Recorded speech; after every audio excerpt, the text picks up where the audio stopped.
mix, so I think we have a good mix, as I feel like I usually do in my videos. And yeah, let's get into it. I'll do the romance first because I do have a few romance, and then the others are all like spread out between genres, so I'll do the others in like no particular order after that. Let me move you down a bit, okay? Firstly, I did read We'll Always Have Summer. We'll Always Have Summer.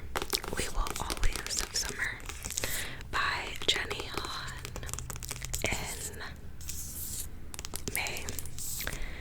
This show is coming out with season 3 in like July, I think, so I needed to get caught up on rereading the books, although the author has said she might make the series on Prime end differently than the books did, so I'm very interested to see. But yeah, this was a reread. I read these books in middle school for the first time, and I loved them. I was obsessed with Jenny Han. I also read the To All the Boys I've Loved Before books by her, and yeah, she was my favorite romance author when I was that age.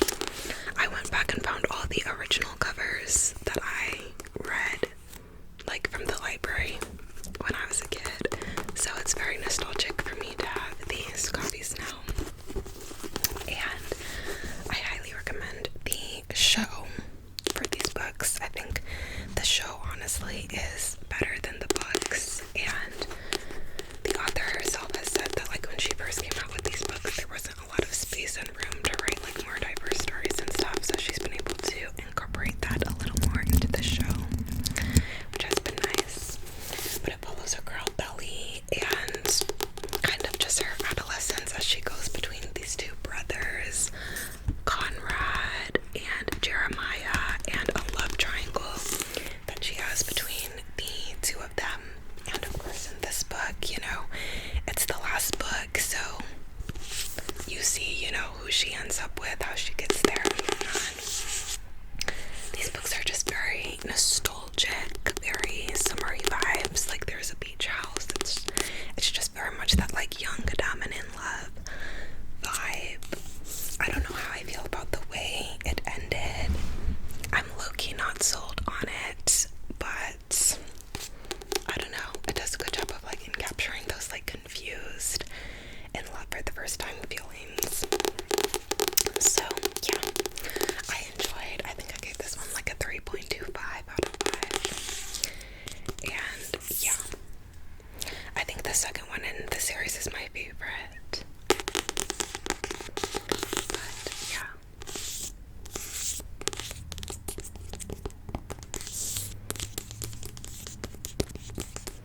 I will say Conrad is much better in the books, and Jeremiah is much better in the show. So I'll be, you know, curious to see what that means for the ending of the show. Okay, and I did finally finish Flawless in May.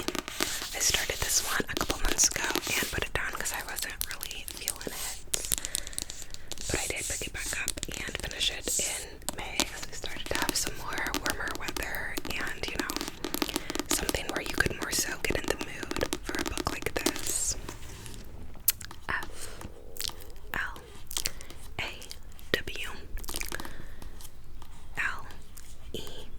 Flawless.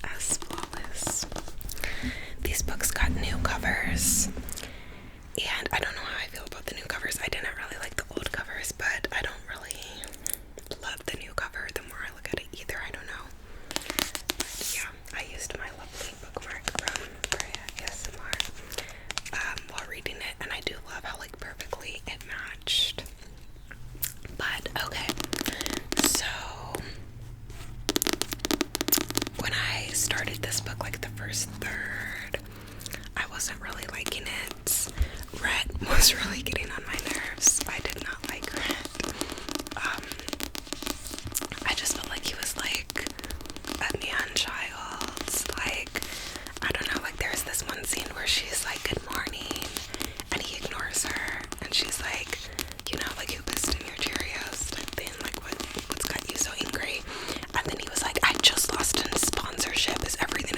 you. Like, he just like yelled at her out of nowhere when she was just saying good morning, and she was literally there to help him because he got himself into a PR crisis. So, or then he would like slam his car door, and then he would be like in the shower being like, oh, I can't believe I slammed my car door. That was so unchivalrous. Like, I felt like Elsie Silver was like writing stuff after the fact to like try to make us think he was chivalrous by being like, oh, he's in the shower feeling bad about slamming his car door. But I was like, I don't care. I was like, I don't care. He still did it, and he's not like actually, you know, making it right with Girly. He's just moping about in his POV. Like, I don't care. So I wasn't really liking him. And then like he punches this reporter who asks him about his PR crisis, and they're all like, oh yeah, he deserved it. And I'm like, no, like, unnecessary violence. Like, in a contemporary, it'd be one thing if this is a dark romance, but this is like a contemporary, a normal contemporary. Like, I don't want the male love interest randomly punching people and slamming his car doors. Like, no. So I really wasn't liking Rhett's. And then what else? There was like a couple other things that I'm like blinking on. But moral of the story, I just was not liking Rhett in the first third, which is why I put it down for a couple months. One of the reasons. He did get better as the book went on, though. Like, he started to, you know, get his act together basically as the book went on. So I will give him that. But he's 32 when this book starts. So why did we have to just see his arc starting in this book? I don't know. I feel like he should have had some of that attitude worked out before that point. I don't know. So, yeah, I don't know. I also don't like the trope of like, bad boy needs good girl to come and like, to get his life together. Like, I would like the men to like start working on themselves on their own before that point, you know? Just my personal opinion. So I didn't really like Rhett. However, he did progress and get better as the book went on. Not Sloane's in the second book of Summer. She has like a family storyline going on, which you may know I don't usually love a lot of like family drama in books unless it's done really well. But her arc was kind of interesting there. She kind of had to learn to stop people pleasing so much and kind of just like accept that her stepfamily was like a piece of shit. And yeah, I kind of liked Summer's arc, honestly. The spice, once the spice kicked in, the spice was hot. So I definitely bumped up my rating some because once the spice hit, the spice was spicing. Okay, it was hot. So I did bump up my rating a bit for that. And the ranch vibes were cute, vibey, atmospheric, so that was nice. And yeah, I ended up giving this one like 3.25 as well. Because yeah, the spice was good. Had progress later in the book. Summer's family arc was semi-interesting, but Rhett definitely is not one of my favorite male main love interests. In fact, I still kind of dislike him, to be honest. And also the PR storyline like never was revisited. Like, it started, put the whole thing in motion, and then was never really fleshed out at all. So that was kind of dumb. And yeah, I don't know. So not a favorite, but it did get better from where I originally put it down. I will say I have started the third one, Powerless. I skipped the second one because it didn't look like the tropes I would like, but I started Powerless, and I am liking that one a good deal more than this one. I feel like that love interest, Jasper, is just like way better than Rhett. So I am enjoying that one. I'm almost like 50% through. And yeah, I'm enjoying it. I do think it's starting to bore me a little bit at like the halfway mark. But thus far I am enjoying that one more than this one.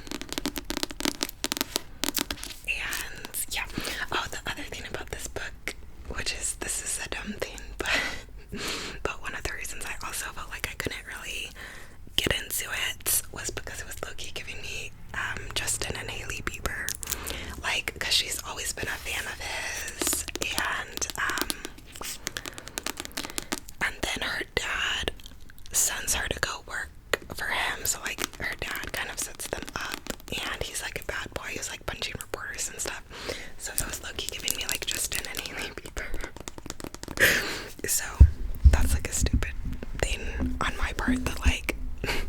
messed with my opinion of it, but yeah, once you see it, you can't unsee it. So yeah, but okay, that was Flawless.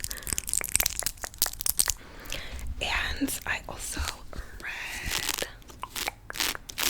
Outdrawn by Deanna Gray in May.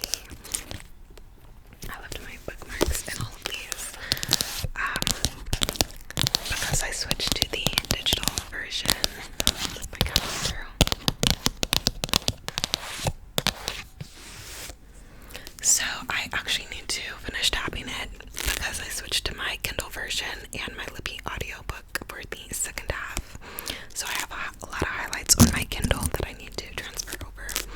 But as you can see from the first half's tabs, I really loved this book. Seriously loved. It's a rivals to lovers sapphic romance between these two girlies, and it made me so happy. I loved this, loved it. I ended up giving it 5 stars. It follows Noah,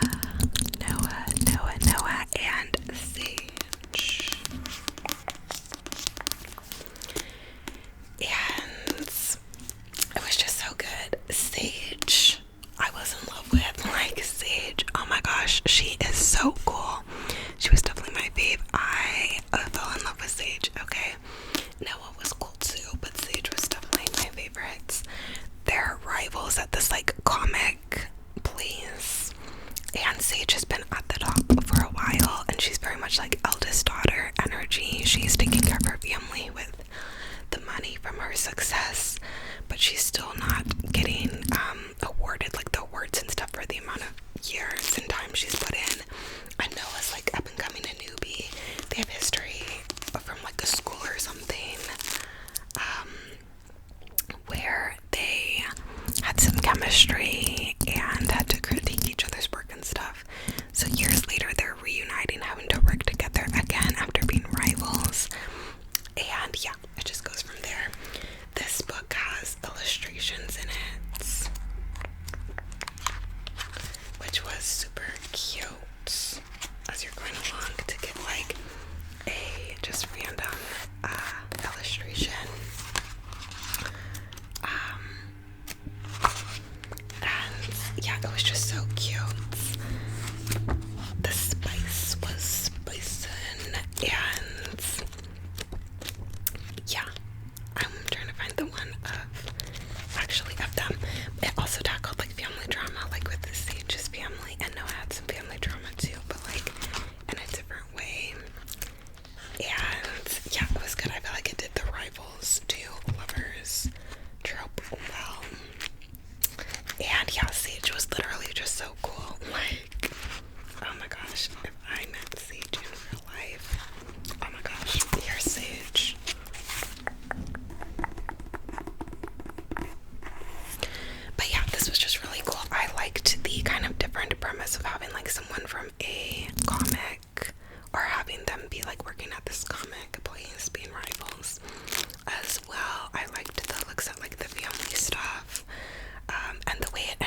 on that trip, or like waiting for the plane, you know. So yeah, this tells the story of two kids growing up together after the one kid was orphaned, and then the other kid's mother, who was trans, ends up being killed, and then the two of them, you know, kind of go through life together after, you know, all their family being gone. So you get some of the perspective of the mother, the trans woman, so that's cool representation there. You get some look of like the two kids kind of growing up together and kind of having kind of confusing feelings for each other, and their relationships or like interactions with like classmates who like say things about them. And yeah, it was just interesting. I enjoyed it. I thought this one had some really beautiful prose at a lot of places. And yeah, I think I read this or picked it up originally the first time because I think it was Dua Lipa, or maybe it was Lavi, I don't know, one of the music artists like made this be the book club pick for their book club, and yeah, then I just never finished it. So I'm glad I finally did. And yeah, like I said, the prose was really pretty. It's short and it was a good travel read.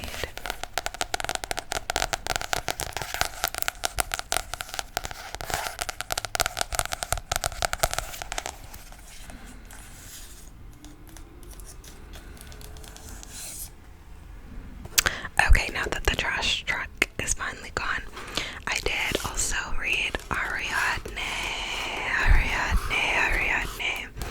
by Jennifer Saint in May. I love the scratchiness of this cover.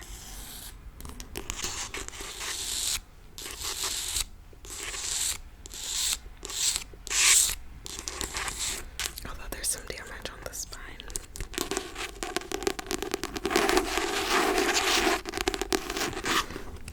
This is a very traceable cover.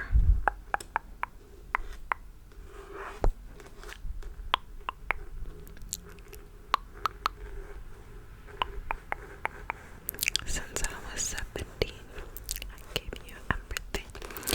Wake from a dream, baby.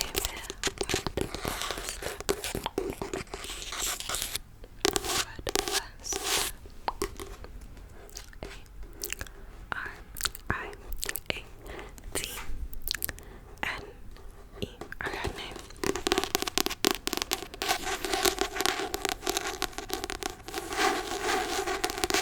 Okay, so this was a Greek mythology retelling, like feminist retelling, Greek tragedy retelling. People said, you know, if you liked Circe, Son of Achilles, read this. And I loved those two, so I did read it. I definitely enjoyed my time with this. Definitely enjoyed my time with this.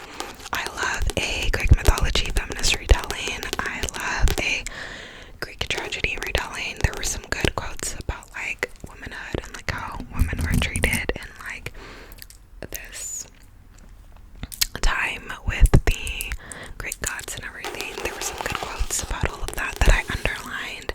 There was a plot twist like halfway through that had me gagged. Maybe if you were more familiar with the original story, it might not gag you, but I wasn't really familiar with the original story, so it gagged me. So I did really enjoy my time with this.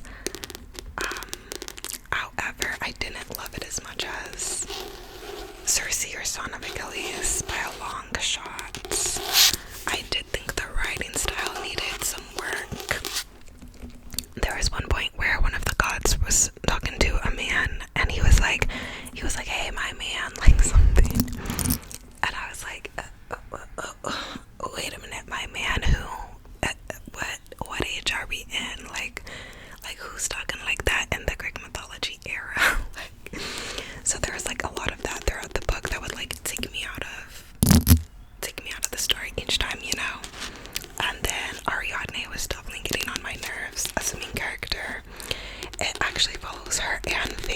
sister, and I definitely liked Phaedra's POVs more, because she just seemed like a more like assertive, proactive character.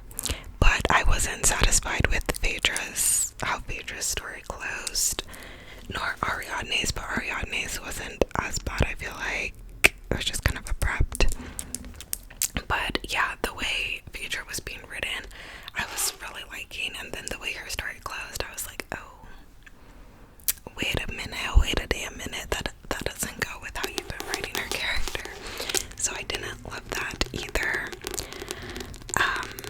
And yeah, I was getting kind of annoyed because both Ariadne and Phaedra would like meet a guy, fall in love super quickly, throw their lives away from him, then be like, oh, he's not what I thought, meet another guy, fall in love with him, be ready to throw their lives away from him. Like, they kept doing the exact same thing again. Like, so I was getting annoyed with both of them at certain points. And then Ariadne was like a little more irritating, because I don't know. But yeah, overall I did enjoy my time, but definitely not my favorite Greek mythology retelling, and thought it, writing style needed a little more work, and would have liked to see the storylines fleshed out a bit more. But I did still enjoy. I gave this one a 3 out of 5.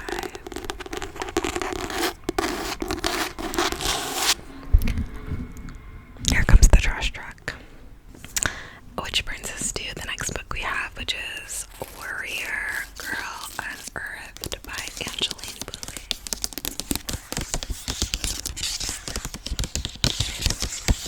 The lovely moon muses.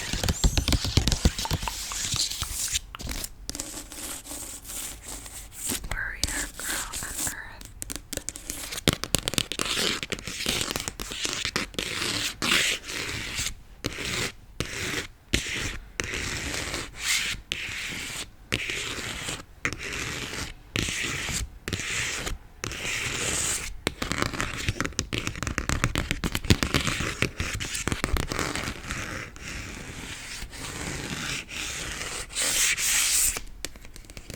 Okay, so this is by the same author who wrote The Firekeeper's Daughter, which is apparently like kind of a prequel, but not something you need to read in order.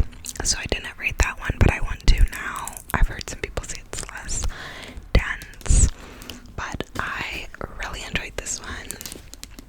It tells the story of a girl who is doing like a school project where they have to work at this like camp sort of place and like be in teams before college, and her and her sister are working in these places. Her sister is more like organized and type A. She's more type B and like known as being like lazy or whatever, but I really liked her as the main character. And as she's working there, she's learning more about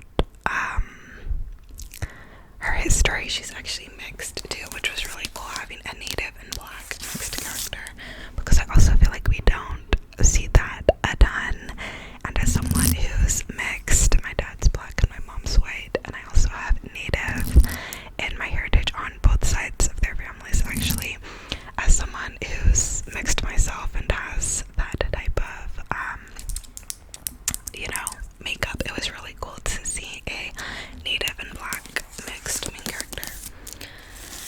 But so she's living on this place, native land, and they have certain particular rules for the land there. And while she's doing this project, she's also helping this man who is trying to get the remains back of their ancestors, and who talks about like Nabka, and also then about like the agreement of like how long places had to get back the human remains of native people's ancestors, and how the people always find loopholes and say like, oh, we don't have enough resources to go through it and be assured that this is your relative, and like da da da da da. And yeah, I learned so much from reading this book, like so much. It was very informative about that process and like everything there, and like stolen remains and stuff like that. It's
hardcovers are like low-key so hard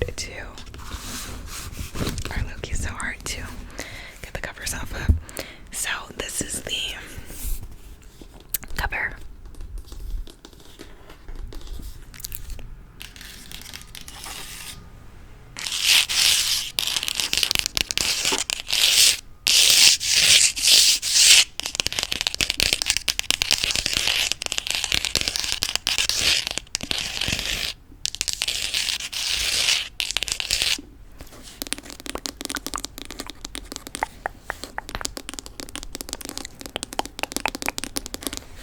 Since I was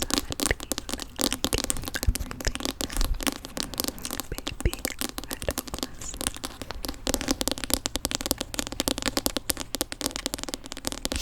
Okay.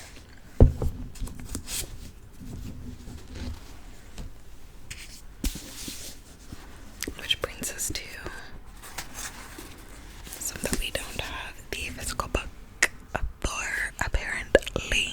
Let's see, what do I have here?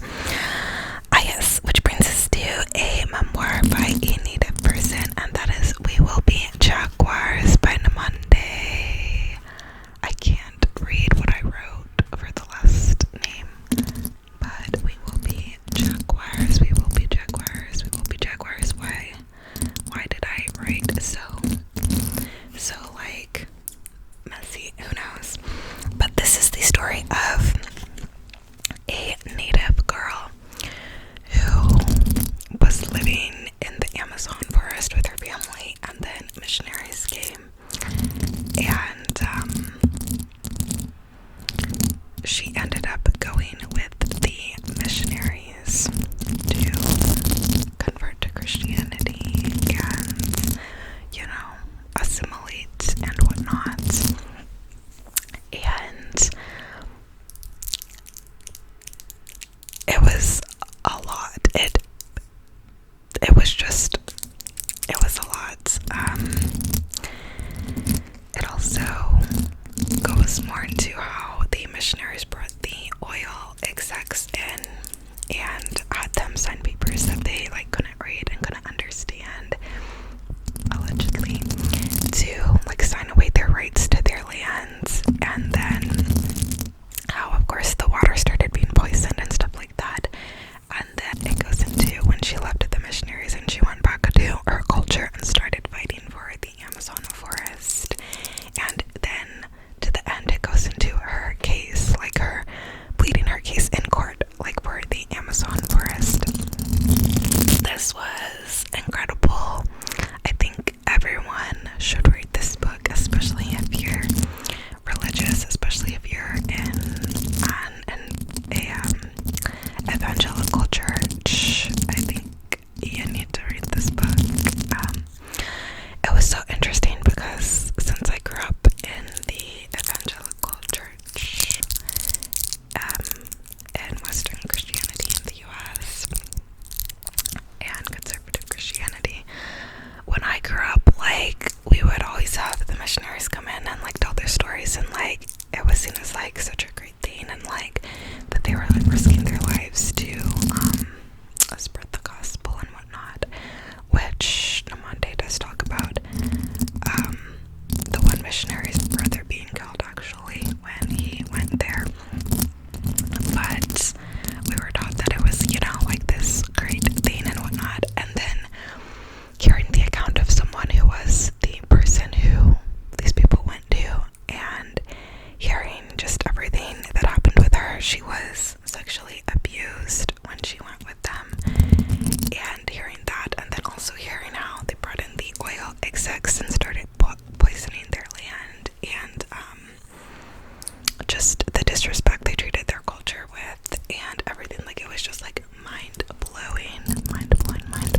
messy girl by the end of it, but I love a good book like that where it's like just messy girl lit fic. Like there is no arriving. You never arrive. You're just going through life, you know, as the messy work in progress that you are. So yeah, I really liked it.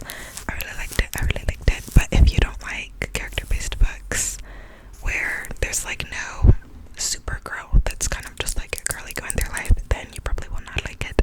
But if you do like that, then I would recommend. And again, I also love it being from a person of color and a queer girl, because again, we have done some messy girl lit fic books, but not as many of, you know, queer women of color. So yeah, I really liked it. I give it 4 out of 5 stars. And then I also read Your Driver is Waiting by Priya Guns. I listened to both of these on audio. And this talks of a girl who's an Uber driver going through life. This is a chaotic, messy girl lit fic. It's like satire, which I've come to the conclusion that I don't love satire books. Maybe unless it's done a certain type of way. But yeah, I did not love this one. I gave it 2.5 out of 5. It's a very short book, but it still felt like it took super long to get to the plot, because it's also kind of like it gets into like a thriller-esque plot, but you don't get that till like the last like hour. I think it was like 6-hour audiobook, and like the last hour was the plot or something. But yeah, I just feel like satire books, like I'm always just kind of wanting more from them, even though I love a messy lit fic with no plot like that. But once we get into satire, I'm like okay, do something crazy with it, or like not at all. I don't know. So yeah, the main character was definitely unhinged, definitely pretty insane, but it also had commentary on like white privilege, white victimhood, and like all of that.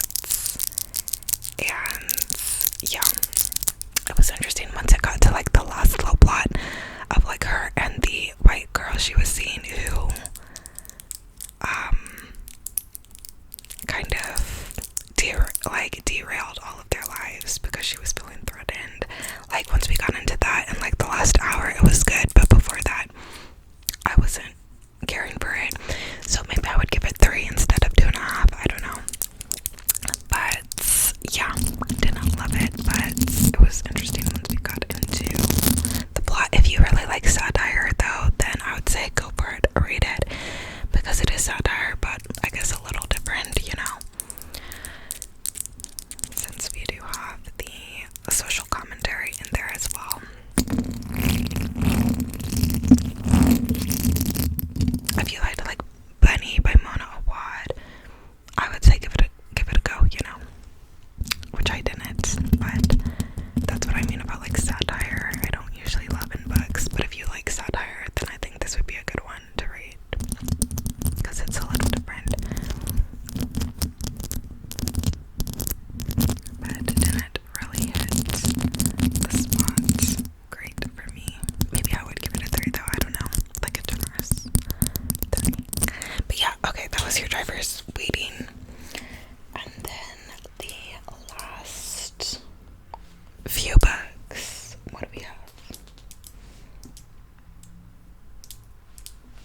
Okay, so we have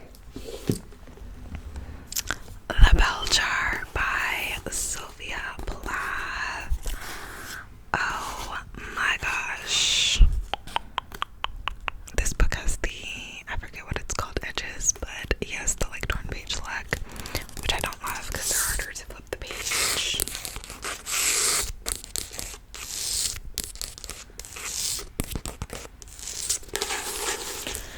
This book took me through it. Oh my gosh, this book, I felt a bit too much at points. It's again messy girl genre. We obviously know that Sylvia Plath did end up taking her life, so that is sad when you're reading this, knowing that like she did not make it out. But this book was so good. Oh my gosh, so good. It has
she thought or said were problematic. Like, it's written by someone dealing with mental illness and like whatever time period this is. Like, it's not written in that light, and that's not the purpose of the novel. So yeah, be mindful of that going into it.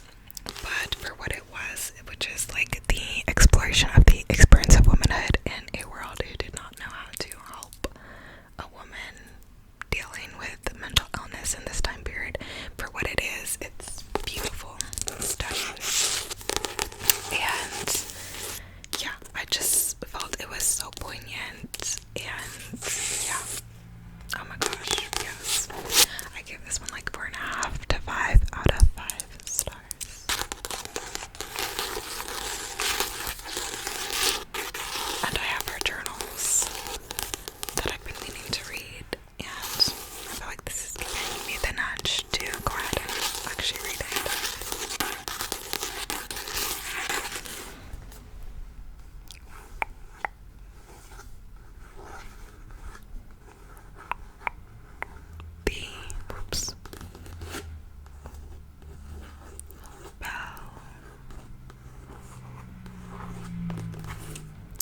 Jar.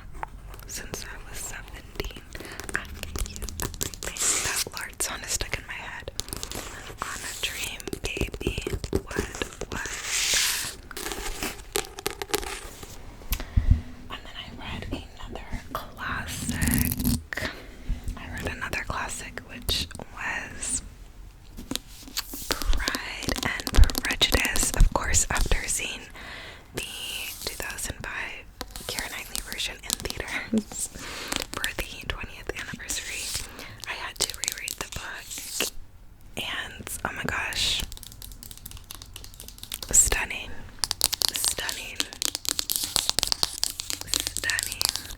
Loved just as much as the first time. This was so beautiful to read. So beautiful. Mr. Darcy is such a motherfucking mood, and I love how petty he is. I love his "my good opinion once lost is lost forever." I'm like, period. Same. I love him. I love Elizabeth. I love how she gave him shit and was like, hold up, like, you told me you love me while saying insults. Like, I love her spookiness. I love how her being like mean to him or calling him out, it just made him fall more in love. A girl can dream, right? Like, I love how he handled criticism and how he came back better than ever. I love the family drama. I love seeing them fall in love. I also loved like trying to pick out the parts that are different from the book and the movie after rewatching the movie in theaters. Like how Mr. Collins is like super tall and good natured in the book, and he's like short and whatever in the movie. Like, I just loved this. I had such a good time with it. And yeah, this is like my favorite classic. Like, Miss Austen, she put something in her books to make them still hold the test of time all these years later. Like, her stuff is still relatable all these years later. I gave this a 5 out of 5. She's the queen. And yeah, loved. I also have this beautiful version. I kind of wanted to annotate it, but I didn't because I didn't want to mess it up. Like, I don't know. It has these gorgeous title pages. And yeah, I felt like such a classics girly reading that once more, which I was a classic girly in like, I don't know, like middle school.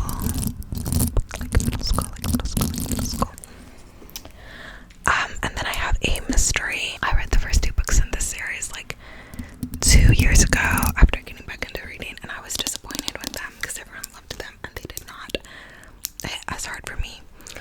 So I finally went back and read the 3rd book, and honestly I was pretty disappointed with this too.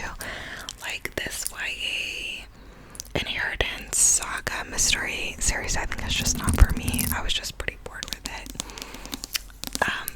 The story follows Avery, this girl who was left all this money by a man she doesn't know. Like, this man, she's like, oh my gosh, I never knew him. And then his grandchildren are like trying to figure out why he left it to her, and there's like mysteries and games and whatnot. There's a love triangle between the grandsons too. And in this one, again, I feel like the love triangle from the brothers like was just not giving. Like, I'm just like, at the end of it. Like, some love triangles are done well, and I feel like this one was just not. And yeah, I don't know, I was just pretty bored with it. There was some nice like social commentary messaging at the end about like crazy wealth and like who really needs it. But besides that, nothing really stood out to me with this book, to be honest.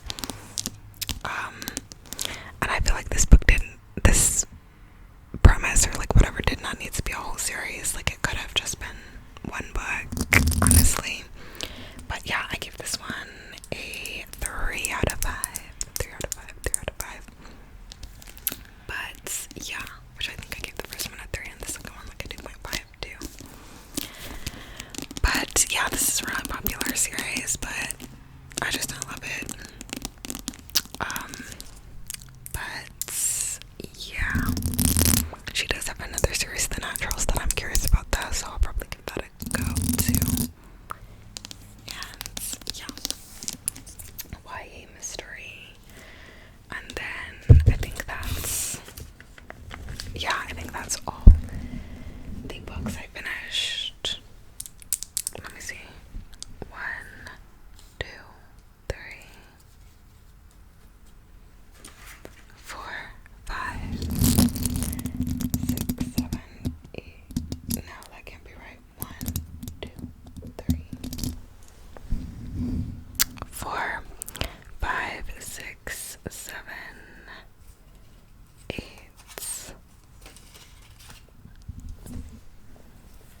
Oh, 9, 10, 11. Okay, yes. So that's, I believe, all the books I finished in May. As far as current